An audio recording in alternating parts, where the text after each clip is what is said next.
ये जो सेट है Redmi Note 10 Pro है। Note 10 Pro है, तो इसमें प्रॉब्लम यही है कि इसका वन टाइम में ही कस्टमर का कहना है स्पीकर और माइक वगैरह कोई चीज़ वर्क नहीं कर रहा है। तो एक चीज़ मैं दिखा देना चाहता हूँ, Note 10 Pro एमआई का सेट में, मैक्सिमम एमआई का सेट में इस सब प्रॉब्लम बहुत सारा आते जाते रहता है। जैसे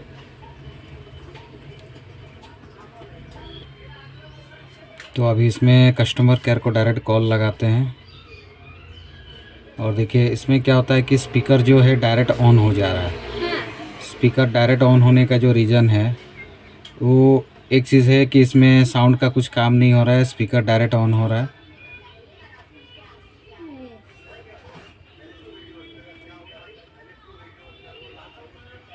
और इसमें वॉल्यूम टोटली जो है, साउंड टोटली ऑन नहीं हो रहा है, सिर्फ सेट वाइब्रेट होता है और कुछ नहीं। और इसका साथ कस्टमर का कहना है कि माइक भी वर्क नहीं कर रहा है और ब्लूटूथ वगैरह कोई चीज़ कनेक्ट करने से भी साउंड नहीं निकल रहा है। तो इस कंडीशन में देखिए माइक का और साउंड का जो सेक्शन है दोनों अलग अलग हो गया।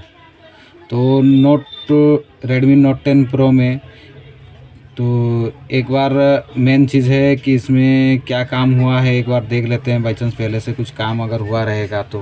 क्योंकि दो सेक्शन एक ही दफ़े बंद होने का रीज़न अलग होता है और रेडमी मोबाइल सब जो है वो बजट का हिसाब से कम होने का कारण इसमें जो सीपीयू दिया रहता है वो बुक वाला कवर की। तो रेडमी ये सब मोबाइल में क्या होता है, इसमें जो सीपीयू दिया रहता है ये ज़्यादा देरी तक गेम खेलने से या तो ज़्यादा देरी तक यूज़ करने से इसका प्रॉब्लम निकलता है। तो मैक्सिमम जो है सीपीयू का ही प्रॉब्लम निकलता है। तो एक बार हम ये चीज़ को कंफर्म करेंगे कि सीपीयू का प्रॉब्लम है या कोई सेक्शन का प्रॉब्लम है।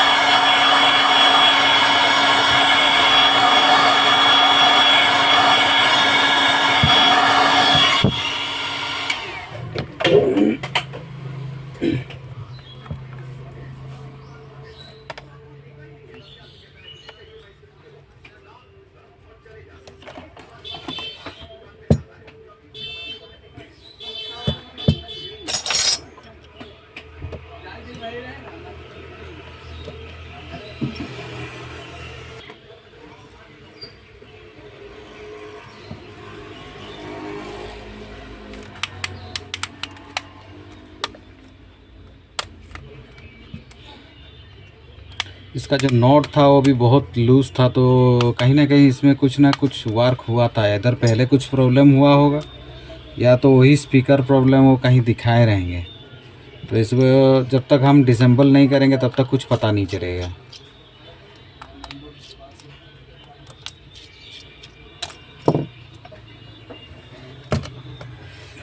और ये जो प्रॉब्लम है रेडमी का मोबाइल में बहुत ज़्यादा आता है, क्योंकि किसमें स्पीकर वर्क नहीं करता है, किसमें माइक, ये लेकिन दोनों वर्क नहीं कर रहा है। और ख़ास करके कैमरा का प्रॉब्लम हो और टच का प्रॉब्लम हो, इस टाइप का प्रॉब्लम रेडमी मोबाइल में बहुत आता है। तो इसमें जानना ज़रूरी है कि क्या सेक्शन में काम हुआ है क्या नहीं हुआ है, क्योंकि जब तक उसको हम नहीं जानेंगे तब तक हम ठीक से क्लियर नहीं हो पाएंगे कि क्या काम करना है। तो हम सीधा सीधी बोर्ड को डायरेक्ट बाहर निकालेंगे और चेक करेंगे कि स्पीकर का टिप और हमारा स्पीकर का टिप पर जीआर जो है क्या है।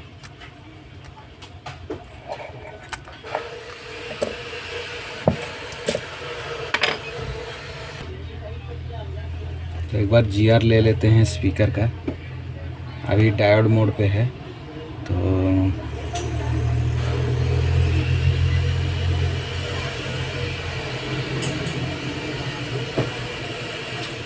ये स्पीकर पे जीआर एकदम सही है। तो स्पीकर पे अगर जीआर सही आ रहा है तो नीचे वाला भी ज़रूर सही रहेगा। तो इसका सील्ड भी निकाला गया है और पहले वार्क भी हुआ है। ट्रांसफर करना है।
तो अभी ये ऐसे रिवॉल्व करके लगा तो दिए हैं।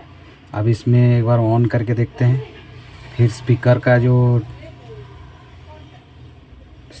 अब ये ऑन हो गया है। पहले फर्स्ट टाइम हम जब हीट दिए थे तब वो डेड हो गया था, तो अभी ऑन हो गया है। तो अभी ऑन होने के बाद में हम स्पीकर नहीं लगाए हैं। अभी स्पीकर का जो बैक साइड है यहाँ का खाली लगा हुआ है नीचे का, लेकिन इधर का हम अभी नहीं लगाए हैं। तो नहीं, इधर का अभी ये जो स्पीकर है यहाँ कनेक्टेड है। और हम कॉल करके पहले क्लियर कर लेंगे और रिंगटोन बजा के पहले इसको एक बार अच्छा से ऑन होने देते हैं। अगर सीपीयू रिवॉल्व करने के बाद अगर प्रॉब्लम सॉल्व नहीं होता है तो मान लीजिए कि ये 3 आईसी पे पूरा रोल है। पावर आईसी है, माइक के लिए है और स्पीकर के लिए। तो स्पीकर का 2 के लिए है। टोटल पूरा हमको लाइन चेक करना पड़ेगा। तो ये देखिए अभी आवाज़ आया, तो आवाज़ से मैं कंफर्म हो गया कि मेरा काम बन गया है। और 1 टाइम में सक्सेसफुल रिवॉल्व का अगर आपको ट्रिक चाहिए तो मेरा चैनल पे लाइक और सब्सक्राइब करते रहिए और कमेंट ज़रूर कीजिए। कमेंट करने से तो एक बार इसमें रिंगटोन बजा के देखते हैं और फिर सिम डाल के कॉल करके देखेंगे। और रिंगटोन बजाने के लिए बोर्ड को प्रेस करना पड़ेगा क्योंकि स्पीकर यहाँ पे है और एक स्पीकर जो है वो यहाँ पे है, यहाँ। तो इसको मैं प्रेस करता हूँ और प्रेस करके एक बार चेक करते हैं। और आईसी रिवॉल्व करने के बाद हमेशा सीपीयू रिवॉल्व करने के बाद कैमरा को देखना ज़रूरी है। और अभी मैं कैमरा तो लगाया भी नहीं हूँ, पता नहीं चलेगा। लेकिन हमारा जो प्रॉब्लम था रिंगटोन का, तो उसको एक बार चेक कर लेते हैं। सेटिंग,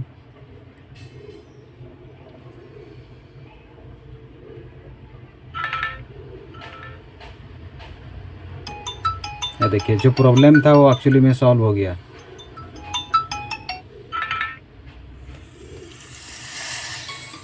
तो एक बार अभी सिम लगा के मैं दिखा देता हूँ,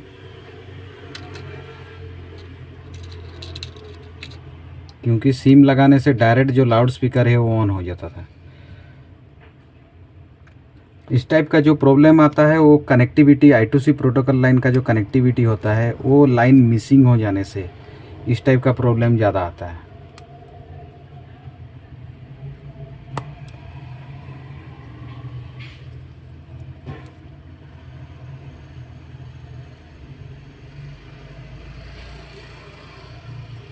पहले टावर आने देते हैं।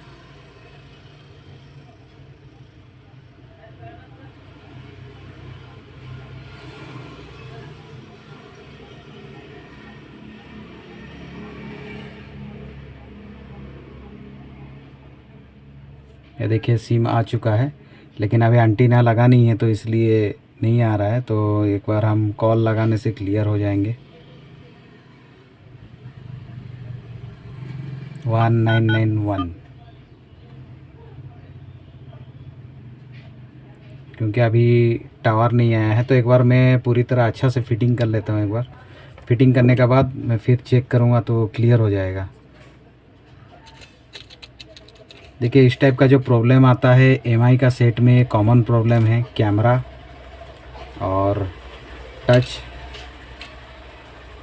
टच और आपका साउंड का प्रॉब्लम, ये सब CPU का प्रॉब्लम रहता है। तो इसको काम करने का सबसे आसान तरीका है, बोर्ड को आपको पहले चेक कर लेना है फ्रेश है या नहीं है। जैसे कि मेरा इस साइड में साउंड का पूरा टोटली दिया है, माइक का दिया है, तो इस साइड में जो है फ्रेश है। तो जो पहले से रिवॉल्व हुआ था बोलने से CPU, तो CPU इसलिए मेरे को पूरा 100% डाउट गया कि नहीं CPU में ही प्रॉब्लम है। तो CPU नहीं होता तो मेरे को पूरा लंबा लाइन चेक करना पड़ता।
इसका सेंसर का जो टिप है वो कटा हुआ था, तो कट गया तो उसको हटा दिए हैं।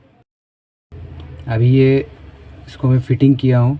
फ़िटिंग करने के बाद में अभी नॉट नहीं लगाया हूँ, तो पहले एक बार चेक कर लेते हैं। ये तो ये ऑन हो गया है। अभी देखिए इसमें टावर भी आ गया, और टावर आने के बाद में अभी इसको हम कॉल करके चेक कर लेंगे। जो लाउड स्पीकर आ रहा था उसको चेक करना बहुत ज़रूरी है। ये देखिए अभी लाउड स्पीकर नहीं आ रहा है। जारी रखने के लिए 2 दबाएं। अभी इसको देखिए, अभी ये प्रॉपर काम कर रहा है। तो साउंड अगर आपका इस टाइप का प्रॉब्लम आए, खाली साउंड नहीं, साउंड और माइक पूरा टोटली डेड हो जाए, totally sound section mic section totally dead हो जाए, तो जान लीजिए आपका HDA/SCL परफेक्ट काम नहीं कर रहा है, तो रीसेट लाइन भी काम नहीं करेगा। तो उस कंडीशन में आपको CPU रिवॉल्व करना पड़ेगा। यहाँ पे पहले रिवॉल्व हुआ था, लेकिन वो पहले कुछ अलग कारण के लिए रिवॉल्व किए थे। वो मेरे को पहले ही बताए थे कि अलग कारण के लिए मेरा IC का काम हुआ था। तो CPU बोल के उनको तो मालूम नहीं था कस्टमर को, तो IC का काम हुआ था, लेकिन मैं उसको रिवॉल्व करने के बाद ये हो गया सक्सेस। अगर आपको भी इस टाइप का अगर वन टाइम सक्सेसफुल रिवॉल्व करने का ट्रिक ज़रूरी है, जानना है, तो आप कमेंट सेक्शन में ज़रूर कमेंट कीजिए। मैं उसका बारे में वीडियो लाते रहूँगा। और मेरा चैनल में नया नया फॉल्ट, नया नया प्रॉब्लम जो है बहुत जल्द धीरे धीरे और स्पीड से आना चालू हो जाएगा। साथ में बोर्नियो का बारे में कुछ नॉलेज और डायग्राम, उसका बाद बोर्नियो से लेके थ्योरी तक कुछ कुछ टॉपिक धीरे धीरे आते रहेगा। चैनल को लाइक और सब्सक्राइब करते रहिए।